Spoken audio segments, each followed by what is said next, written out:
Bonjour à tous les copains. Soir des Champions League, on a le FC Barcelone qui s'est vu infliger leur première défaite pour l'année 2025 en Allemagne au stade Odina Park au FC Dortmund sur un score de 3-1. On rappelle avec un triplé de Serhou Guirassy qui se transforme aujourd'hui en meilleur buteur de Champions League parce qu'il avait 10 buts. Avec ce triplé, il monte à 13 buts, donc à avoir une réalisation de plus que Rafinha. Il y a beaucoup de choses à dire dans ce match. Déjà, l'état de forme du Barça, on a constaté que Flick a décidé de faire tourner en milieu de terrain avec son métronome Pedri qu'il a dû écarter. Il a privilégié Firmin, Gavi et De Jong. Sauf que d'entrée de jeu dans cet effectif, on s'est rendu compte qu'il y avait un manque de créativité, il y avait un manque de possession, il y avait un manque de contrôle du milieu de terrain et du tempo. Et Lewandowski a pu le dire dans un commentaire après le match que on a manqué on a eu des carences pour contrôler le milieu de terrain et c'est ce qui nous a peut-être pas donné l'opportunité de rentrer correctement dans le match. Et ça veut dire ça que ça veut dire, hein. Un seul vaut être et tout est dépeuplé. Pedri étant remplaçant dans ce match, le coach a fait confiance à Firmin. Après, je comprends la logique du coach, il voulait un peu peut-être faire tourner l'effectif. Pedri déjà qui arrive aujourd'hui à avoir un rythme qu'il n'en avait pas, parce qu'on a connu Pedri avec autant de blessures, avec beaucoup de pépins physiques. Aujourd'hui, quand même, je pense que sinon cette saison, c'est peut-être l'une, sinon voir sa meilleure saison en termes de rendu, en termes de football, en termes de constance. Donc le coach se dit, bon, je vais ménager Pedri. Olmo qui revient à peine de blessure, qui n'a pas pu commencer le match. Firmin qui est dans une bonne lancée depuis l'absence de Olmo. Mais en milieu de terrain déjà, pour commencer avec le point de milieu de terrain, le Barça n'avait pas le contrôle de jeu.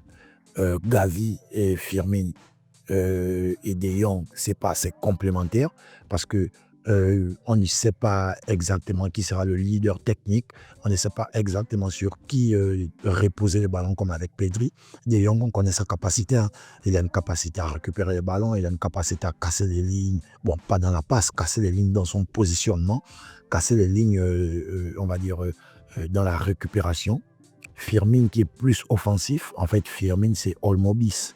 C'est quelqu'un qui se projette, c'est quelqu'un qui est presque attaquant, c'est quelqu'un qui va être dans la dernière moitié de terrain, c'est quelqu'un qui va marquer, c'est quelqu'un qui va faire la dernière passe décisive.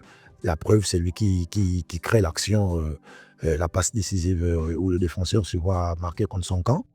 Guirassy qui commence par un penalty, après un doublé et qui finit par une autre action. Donc triplé de Guirassy. Dortmund n'a pas sans vouloir, ils ont gagné le match, peut-être sans vouloir du résultat aller. Mais le Barça, déjà, on a senti beaucoup de fatigue entre Rafinha, qui était loin en Amérique du Sud et qui arrive à enchaîner les matchs à la fin du match, qui était vraiment allongé au sol d'une manière, tu sentais que le gars, il avait presque les crampes, il touchait les pieds. C'est Yamal qui vient le relever. En attaque, par contre, Yamal, aujourd'hui, je pense qu'on ne peut plus cracher sur Yamal parce qu'on s'est rendu tous compte et on s'est tous rendu compte du potentiel que Yamal il a et qu'il va développer avec les années. La carrière qu'il a déjà à 16-17 ans, sinon depuis l'année dernière avec l'Euro, etc. On ne va pas rappeler, refaire l'histoire, sinon refaire le monde. Yamal, il est potentiellement le futur de ce sport. Mais après, aujourd'hui, tu te rends compte qu'il a encore ce niveau d'inconscience dans le jeu qui nous ralentit encore quelquefois. C'est-à-dire qu'il y a des moments où tu te dis, Yamal, là, on joue une touche. Et Yamal, là, on ne contrôle pas, on fait juste la passe. Yamal, le tempo. Yamal, en fait, aujourd'hui, on voit le match de Yamal. Yamal qui fait un match, il ne fait pas un mauvais match, mais il fait quand même un match où on s'est dit, il aurait pu faire mieux avec toute la qualité, la palette technique qu'il a. Il y a des actions où il aurait décidé d'agir plus vite. Et plus vite, ça devait débloquer.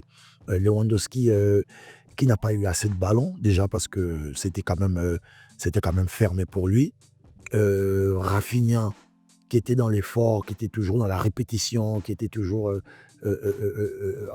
assez repositionné. En fait, c'est vrai aujourd'hui, Rafinha, il a les statistiques qui parlent pour lui.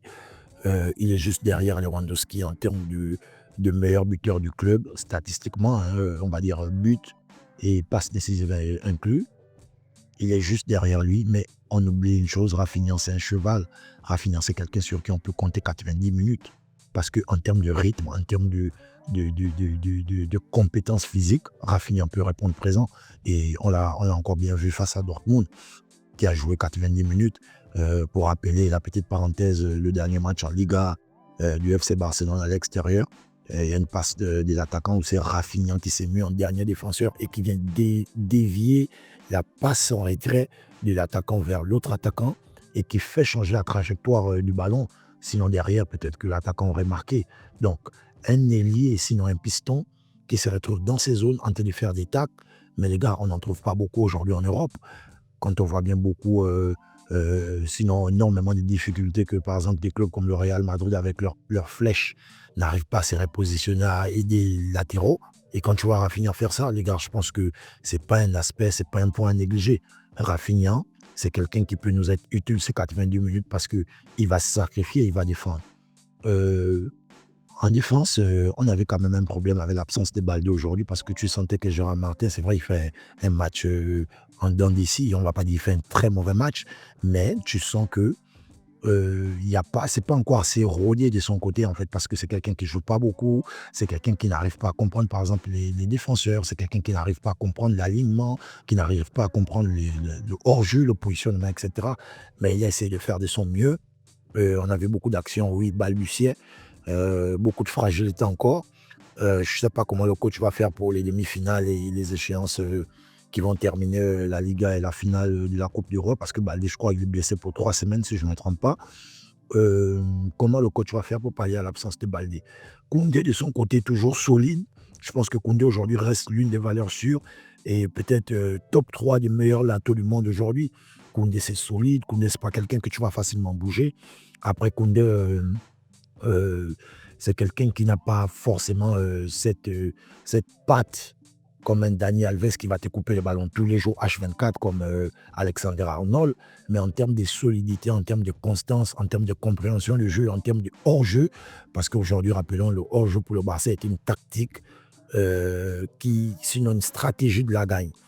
En défense centrale, par contre, Aro, les gars, Aro, je pense qu'il y avait un moment où on commençait à s'excuser pour Aro par rapport à ses performances, mais aujourd'hui, Aro nous a montré qu'il est bête. Désolé, excusez-moi du terme, mais Aro, il est extrêmement québeux en fait.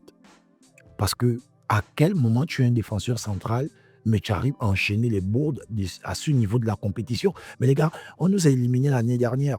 Le Barça a été éliminé l'année dernière parce que Aro a pris un carton rouge face au Paris Saint-Germain. Mais est-ce qu'il se souvient de ça? Et il a pu voir comment tous les supporters sont rentrés dans son inbox parce que les supporters, à la fin de la journée, ils peuvent être ce qu'ils peuvent être, mais le jour où tu craches sur eux, le jour où tu te fais pipi dessus, mais ils vont te rappeler ça en fait. Et on a vu tout le backlash qu'il y a eu derrière lui parce qu'on a traité à du tout, on a insulté sa famille, on a insulté ses parents. Après, je ne dis pas, je ne conseille pas de faire ça. C'est quelque chose qui n'est pas censé, les choses ne sont pas censées se passer comme ça. Dans un monde cohérent où il y a des êtres humains cohérents, ce sont des comportements à bannir. Je suis contre ce genre de comportement, mais c'est pour rappeler que quand tu as traversé ce genre de période, tu as eu ce genre de difficultés, mais tu ne cherches plus à te prépositionner dans les mêmes circonstances en fait, parce que tu sais que les mêmes causes produisent les mêmes effets. Aro, aujourd'hui, tu sens que le gars ne nous fait... En fait, il n'est pas à l'aise, il ne rassure pas, il prend des mauvaises décisions, les mauvais choix. Mais on a 2 buts où Aro, il est responsable. Aro, il est responsable sur 2 buts. Mais à quel moment tu prends conscience que tu es un défenseur central, tu as une concurrence avec Inigo Martinez et Koubarsi, et tu dois être l'un des meilleurs peut-être pour avoir ta place à nouveau. Aro s'est fait chier dessus. Et moi, je préfère le dire cash, Aro doit retourner au banc de touche. Que le coach ne laisse la paire Inigo Martinez et Koubarsi avec Koundé en espérant que Baldé revienne pour nous terminer la saison en fanfare. Parce qu'aujourd'hui, en termes de défense centrale, Koubarsi, c'est une valeur sûre. C'est quelqu'un qui a compris le système, c'est quelqu'un qui a compris le jeu, c'est quelqu'un qui a compris ce qu'on attend de lui. Mais Aro, il fait même paniquer Koubarsi. Mais Aro, il doit dégager. Honnêtement, il doit dégager, il doit se retrouver sur le banc de touche. Donc, le minimum, il est fait. Le Barça est qualifié pour les demi-finales après 7 ans. La dernière fois, c'était la saison 2018-2019. Et on a le Paris Saint-Germain de l'autre côté qui s'est aussi fait peur parce que Paris avait gagné au match aller 3-1. Et Paris s'est vu mener 2-0, revenu au score 2-2 en deuxième mi-temps. Passé 3-2 à la 60e minute, on avait encore pratiquement 25 à 30 minutes de jeu. où Aston Villa se disait on va juste pousser, il nous faut juste un but pour aller aux prolongations. Aston Villa qui a commencé mal le match, qui a pris 2 buts d'entrée de jeu, avec Mendes et Hakimi, les deux latéraux, qui ont pu marquer parce qu'ils se projettent très haut sur le stade. Il faut rappeler que Hakimi et Mendes sont deux joueurs qui se propulsent énormément sur le terrain. C'est une équipe aujourd'hui qui est très offensive, comme le FC Barcelone, je pense qu'en Europe aujourd'hui, en termes de projection sur le stade, en termes d'offensive, sinon offensif, c'est le FC Barcelone et le Paris Saint-Germain qui se projettent haut, que ce soit les latéraux, que ce soit les défenseurs centraux, ils sont très hauts sur le stade, ils sont positionnés très haut. Donc, Paris qui marque 2-0 avec Hakimi et Mendes, qui se voit en retour rattraper 2-2 et passer 3-2. À cet instant, à 3-2, nous tous on s'est dit, et si la remontada était possible, quand on sait que Paris a pris une remontada contre le Barça, avait pris des remontadas contre, je crois, c'était qui l'autre remontada. En tout cas, Paris, c'est un club qui a toujours subi ces remontadas. Ils ont toujours subi ces remontadas. À 3-2, on s'est dit, s'il y a 4-2, Paris panique, on va en prolongation. Et je pense qu'ils vont perdre le contrôle du jeu. Mais Luis Enrique a su parler à ses hommes. Et Paris qui se veut maintenir ce score de 3-2 et qui se voit perdre le match en Angleterre, mais qui arrive quand même à se qualifier. Donc Paris et le Barça qui s'étaient imposés au match aller ont perdu un match retour et se sont qualifiés grâce au score, les totaux sur les deux rencontres. Mais Paris et Barcelone se sont imposés à l'aller, ils ont perdu au match retour.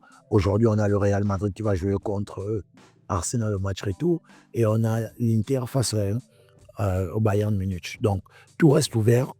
On s'est dit à ce soir, on va regarder le match et on va faire un petit récap. Donc, les amis, portez-vous bien. Rappelons juste que le FC Barcelone va affronter potentiellement l'Inter ou le Bayern Munich et le PSG va potentiellement affronter le Real Madrid ou Arsenal en demi-finale.